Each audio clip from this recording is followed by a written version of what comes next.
बाजारे लनी चाउमीन या बर्गर तोहरे पसंद लाबा छोला होई तो हे गोरी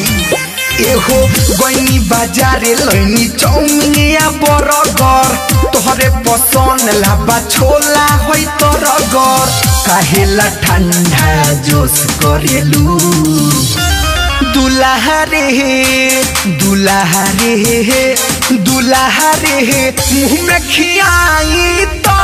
ये धनियाती पोस करेलू दुल्हा रे मुँह में डाली तो ये धनियाती पोस करेलू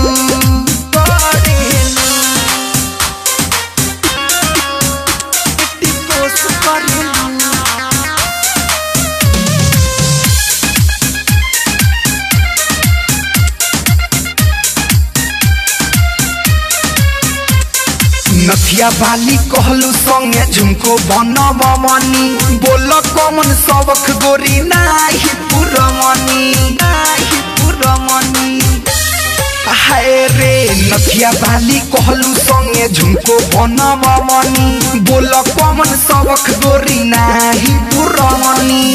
बात कवन बाटे नाही ठोस करेलू दुल्हा रे मुँह में खियाई तो ये धनियाती पोस करेलू दुल्हा रे मुँह में डाली तो ये धनियाती पोस करेलू पोस करेलू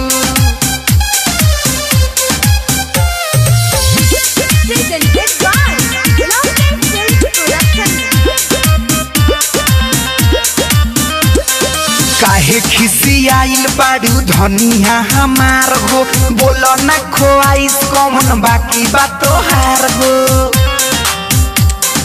ए गोरी काहे खिसी आइल बाड़ू धनिया हमार हो बोलो न खोआइस कौन बाकी बात तोहार हो तनिसा में ना संतोष करेलू दुल्हा